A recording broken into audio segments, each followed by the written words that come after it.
So in this video, I'm going to teach you how to wrap a double-tabbed aerial hoop or lyra.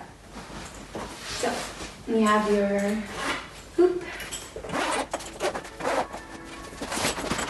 So the reason I'm going to tape this hoop or retape it is because the tape is only in spots that are commonly touched, so our hands and our bottoms right there, leaving this part bare here. And that's fine, but it can be a little bit slippery. So I'm going to redo the tape and I'm going to tape the whole thing. So we have our tape here. This is 14 meters, which is supposed to be able to wrap an entire hoop with a little bit of overlap. So the way we're going to do it, if we're looking at our hoop as a clock, then this is our 12 o'clock and this is our 6 o'clock, right? So I'm going to wrap it from about 4:30, 5 o'clock up, and then from about 7:30 up. Now the reason that we need to stop and switch directions is that usually when we're doing aerial hoop, we'll slide our hands down the pole. So if we wrap it in just one direction, one side of the hoop, we're going to be going against the grain of the tape, and that'll make the tape kind of start coming off, and it's not going to feel great on your hands. It could ruin your pants. So we want to go wrapping upwards each side. So to remove the tape here, we can take a razor blade and gently cut through the tape. But with this method, you will scratch the hoop a little bit, which is fine. It's not going to ruin the integrity of the hoop. But another way, if you really don't want to scratch your hoop at all, is just do the slow unraveling. So for this hoop, I'm actually going to do the slow unraveling method because this is not my hoop and I want to take good care of it.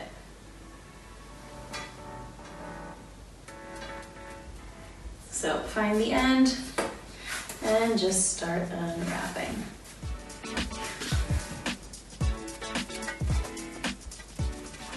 Thank goodness there's not that much tape on this. That would be a long process.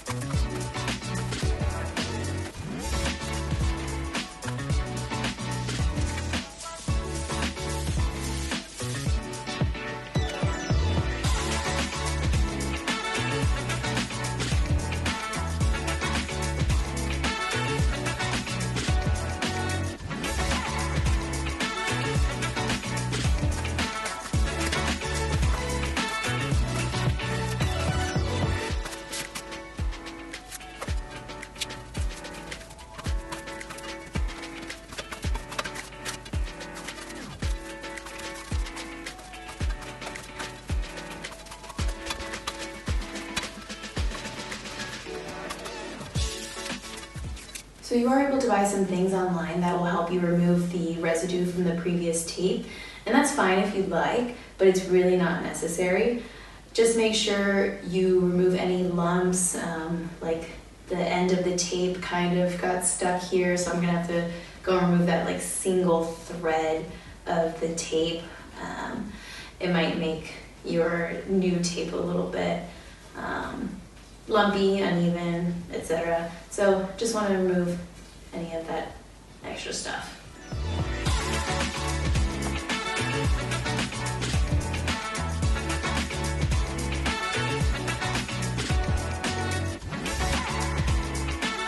So I'm just doing some last few cleanups on the little chunks that might be left. So I'm just getting some other tape and I'm going to put it across some of the chunks that I want to remove and just pull it off, like I'm giving my hoop of wax.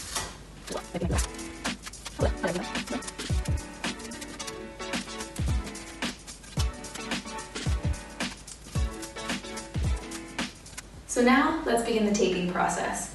So I have this snake tape from Prodigy, not an ad. It is 100% cotton, 14 meters or 15 yards long, and 3.8 centimeters or 1.5 inches wide. So the way I'm going to tape this is I'm going to start taping at an angle, and I'm going to go up the hoop again, and every time I make a pass with the tape, I want to overlap by half the tape, so that way you're getting double the tape on one spot. So you'll kind of see there's the old tape, and then you pass around and split that tape in half again, and you'll kind of start seeing where you're covering the old line, and you want to just kind of connect that line, if that makes sense.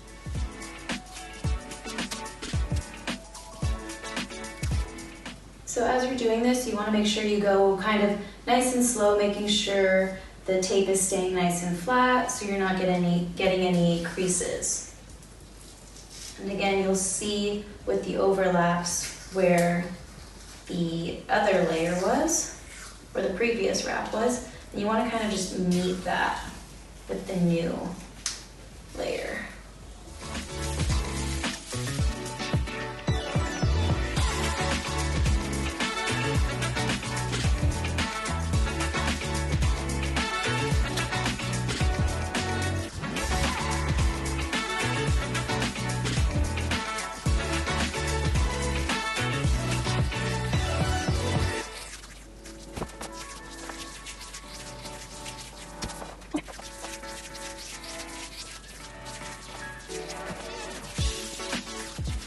And then to finish off this round of the tape, I'm just going to do 2 or 3 straight tapings. So just kind of force the tape into it.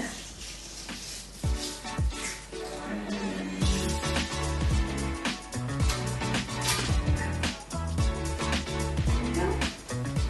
Same thing, other direction.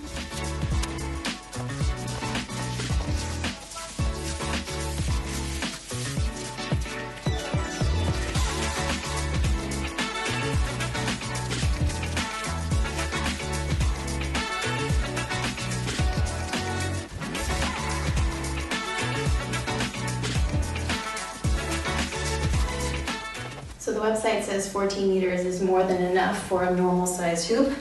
Not gonna lie, I'm getting a little nervous.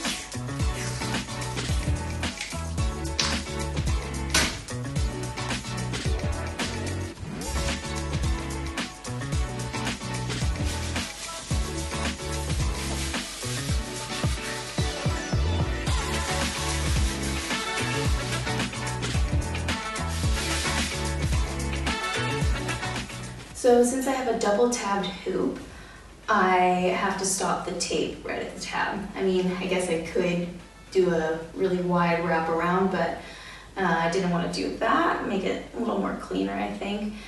So now I'm just going to start the tape again and go from the bottom to the top.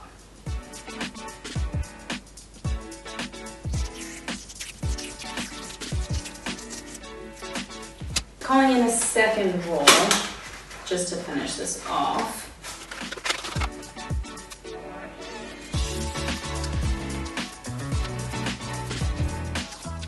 All right, so there's our freshly taped double tab hoop. For these top ones, since these shouldn't be used as much as around here and down, I didn't do that extra pass around the ends. And it should be fine. If anything, I mean, it's a very small amount to have to retape, so maybe it'll be okay, but I think it should be fine. When you're first using a hoop that is freshly taped, it's gonna feel a little weird. It's gonna even feel a little bit sticky, and that's just because of a little bit of the adhesive that's kind of bleeding out the sides of each pass of tape. But over time it's gonna feel a lot better. So I did run out of tape with the 14-meter roll. I did do a little bit of extra taping just to have a little bit more coverage and a little bit more cushion on the bottom side where you're hanging out mostly on the hoop.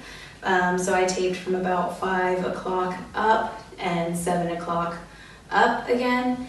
Another way is you can also just start at 6 o'clock or a little bit over from 6 o'clock and then go up and then 6 o'clock and up again. So that is one way to save tape if you prefer. I'm not sure exactly how much extra cushion it's going to give you to have this double layer of tape, but we'll see.